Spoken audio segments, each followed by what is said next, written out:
श्री गणेशाय नमः। श्रीमद भागवत महापुराण स्कंध पहिला अध्याय 5वा। भगवंतांच्या यशकीर्तनाची महती आणि देवर्षी नारदांचे पूर्वचरित्र। सूत म्हणाले, त्यानंतर आरामात बसलेल्या, हातात वीणा घेतलेल्या परमयशस्वी देवर्षी नारदांनी हास्ययुक्त मुद्रेने आपल्या जवळच बसलेल्या ब्रह्मर्षी व्यासांना विचारले। नारदांनी विचारले, हे व्यास महर्षे, आपले शरीर मन दोन्हीही आपण केलेल्या कर्माने आणि चिंतनाने संतुष्ट आहेत ना? आपली मनीषा निश्चितच पूर्ण झाली असेल, कारण आपण ही जी महाभारताची रचना केली आहे ती अत्यंत अद्भुत आहे। ती रचना धर्म आदी सर्व पुरुषार्थांनी परिपूर्ण आहे। सनातन ब्रह्मव्रताचे आपण पुष्कळ चिंतन केले आहे आणि ते जाणलेही आहे। असे असतानाही हे प्रभो, आपण कृतार्थ झालेल्या पुरुषाप्रमाणे शोक का बरे करीत आहात? व्यास म्हणाले, आपण माझ्याबद्दल म्हणालात ते सर्व खरे आहे। असे असूनही माझ्या मनाला समाधान नाही, याचे कारण समजत नाही। आपले ज्ञान अगाध आहे। आपण साक्षात ब्रह्मदेवाचे मानसपुत्र आहात, म्हणून मी आपणालाच याचे कारण विचारित आहे। आपण सर्व गुप्त रहस्ये जाणता, कारण आपण त्या पुराण पुरुषाची उपासना केली आहे की जो प्रकृती आणि पुरुष अशा दोन्हींचा स्वामी आहे, स्वतः निःसंग राहूनही केवळ आपल्या संकल्पाने, गुणांच्या द्वारे या सृष्टीची उत्पत्ती, स्थिती आणि प्रलय करीत राहतो। आपण सूर्याप्रमाणे तिन्ही लोकांत भ्रमण करता आणि प्राणवायूसारखे सर्वांच्या अंतःकरणाचे साक्षी आहात। मी नियमपालनांच्या द्वारा परब्रह्म आणि शब्दब्रह्म या दोन्हींचीही पूर्णपणे प्राप्ती करून घेतली असताही माझ्यामध्ये जी उणीव आहे ती आपण सांगावी। श्रीनारद म्हणाले, आपण बहुधा भगवंतांच्या निर्मल यशाचे गुणगान केले नाही। मला असे वाटते की ज्यामुळे भगवंत संतुष्ट होत नाहीत, असे शास्त्र किंवा ज्ञान अपूर्ण आहे। मुनिवर्य, आपण धर्म आदी पुरुषार्थांचे जसे निरूपण केले आहे, तसे भगवान श्रीकृष्णांच्या महिम्याचे निरूपण केले नाही। ज्या रसभावालंकारांनी युक्त अशाही वाणीने जगताला पवित्र करणाऱ्या भगवान श्रीकृष्णांच्या यशाचे वर्णन केले नाही, तर अशी वाणी म्हणजे कावळ्यांसाठी ज्या ठिकाणी उष्टे पदार्थ फेकून दिले जातात तशी अपवित्र मानली जाते। मानस सरोवरात रम्माण होणारे भगवत चरणांचे आश्रित परमहंस अशा रचनेच्या ठिकाणी रम्माण होत नाहीत। याउलट जी रचना दूषित शब्दांनी भरलेली आहे, परंतु जिचा प्रत्येक श्लोक भगवंतांच्या सुयशसूचक नामांनी भरलेला आहे, तीच वाणी लोकांच्या सर्व पापांचा नाश करते। कारण सत्पुरुष अशाच वाणीचे श्रवण, गायन आणि कीर्तन करतात। मोक्षप्राप्तीचे साक्षात साधन असलेले निर्मल ज्ञान भगवत भक्ती विरहित असेल तर ते तितकेसे शोभत नाही। तर मग जे साधन आणि सिद्धी अशा दोन्ही अवस्थेत नेहमी अमंगल असते, ते काम्य कर्म साधन आणि जे भगवंताला अर्पण केले नाही असे अहेतुक देखील कर्म तरी कसे बरे शोभेल? व्यास महर्षे, आपली दृष्टी अचूक असून कीर्ती पवित्र आहे। आपण सत्यवती आणि दृढवर्ती आहात। असे असल्याने आपण समाधीच्या योगाने संपूर्ण जीवमात्रांना बंधमुक्त करण्यासाठी अचिंत्य शक्ती भगवंतांच्या लीलांचे स्मरण करा। जो मनुष्य भगवंतांच्या लीलां व्यतिरिक्त दुसरी काही सांगण्याची इच्छा करतो, तो भेदबुद्धी मनुष्य त्या इच्छेने निर्माण केलेल्या अनेक नामरूपांच्या फेऱ्याशत सापडतो। जसे झंझावाताने डगमगणारी नाव अखंड हेलकावे खाते, त्याप्रमाणे अशा माणसांची चंचल बुद्धी कोठेच स्थिर होत नाही। संसारी लोक स्वभावतःच विषयात गुंतलेले आहेत। धर्माच्या नावावर निंदनीय अशी सकाम कर्मे करण्याची आज्ञा आपणच त्यांना केली आहे, हे सर्व उलटेच झाले। कारण सामान्य लोक निंदनीय कर्मालाच मुख्य धर्म समजून अशा धर्माचा निषेध करणाऱ्यांचे म्हणणे ऐकत नाहीत। भगवंतांचे गुण अनंत आहेत। कोणी विचारवंत ज्ञानी पुरुषच संसारातून निवृत्त होऊन भगवंतांच्या स्वरूपभूत परमानंदाचा अनुभव घेऊ शकतो.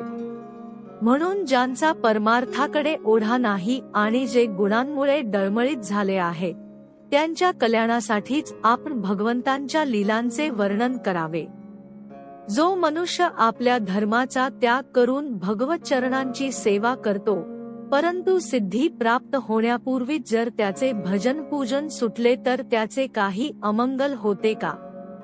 परंतु दुसरा कोणी भगवंतांचे भजन करता केवळ स्वधर्माचे पालन करतो, त्याला कोणता बरे लाभ होतो? अशाच वस्तूच्या प्राप्तीसाठी बुद्धिमान मनुष्याने प्रयत्न केले पाहिजेत की जी वस्तू मुंगीपासून ब्रह्मदेवापर्यंत सर्व उच्चनीच योनीत केलेल्या कर्मांचे फलस्वरूप म्हणून प्राप्त होत नाही. अचिंत्यक्ती काळाच्या नियमानुसार दुःखाप्रमाणे विषयसुख सर्वांना स्वभावतःच प्राप्त होते. हे मुने, जो भगवान श्रीकृष्णांचा चरणसेवक आहे, तो भगवत भजन करणाऱ्या पण धर्मकर्म करणाऱ्या मनुष्याप्रमाणे दैववशात काही पापकर्म झाले तरी जन्ममृत्यूच्या फेऱ्यामत अडकत नाही.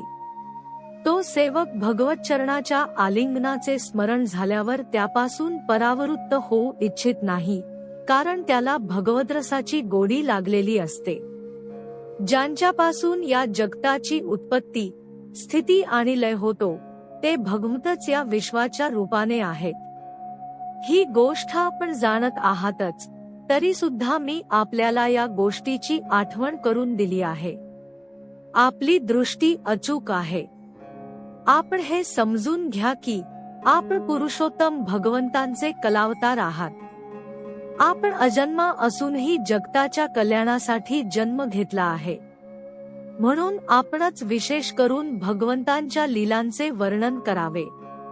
विद्वानांचे म्हणणे असे आहे की मनुष्याने केलेले तप, वेदाध्ययन, यज्ञाचे अनुष्ठान, स्वाध्याय, ज्ञान आणि दान यांचा एकमेव उद्देश हाच आहे की पुण्यकीर्ती श्रीकृष्णांचे गुण आणि लीला यांचे वर्णन केले जावे.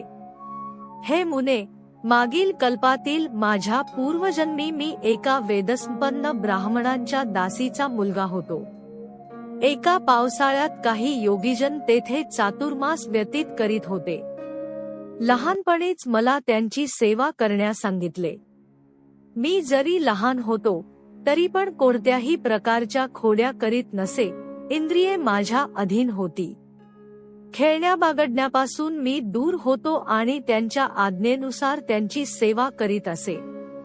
मी फार कमी बोलत होतो.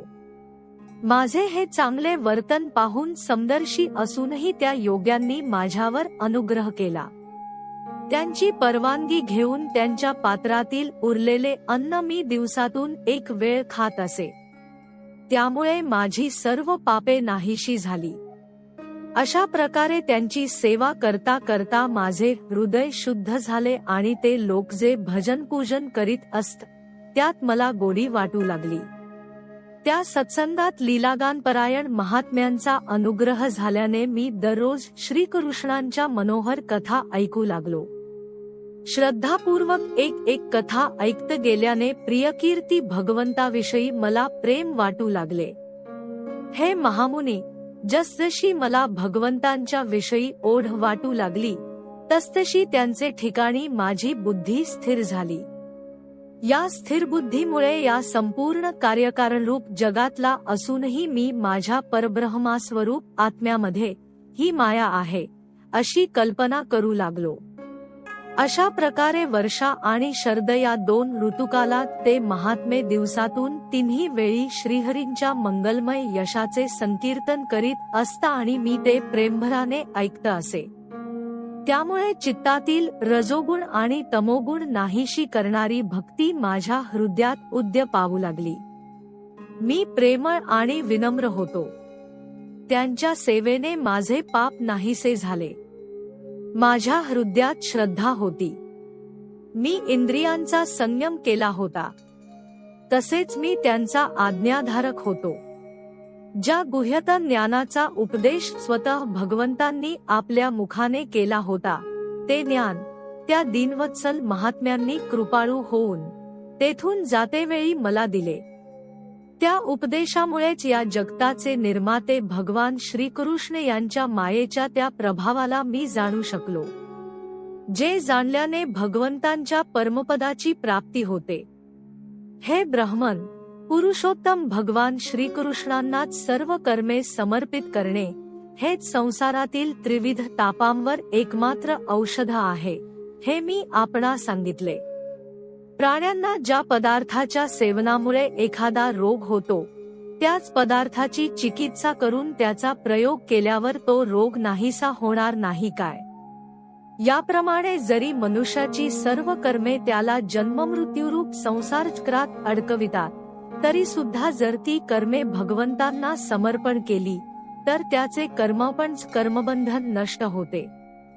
या लोकी जे शास्त्रविहित कर्म भगवंतांच्या प्रसन्नतेसाठी केले जाते, त्यापासूनच पराभक्तियुक्त ज्ञानाची प्राप्ती होते. त्या भगवतप्रीत्यर्थ केल्या जाणाऱ्या कर्ममार्गावर भगवंतांच्या आज्ञेनुसार आचरण करीत लोक वारंवार भगवंतांचे गुण व नामांचे कीर्तन करीत त्यांचे स्मरण करतात. प्रभो, भगवान श्री वासुदेवांना माझा नमस्कार असो. आम्ही आपले ध्यान करतो. प्रद्युम्न, अनिरुद्ध आणि संकर्षण यांनाही नमस्कार असो.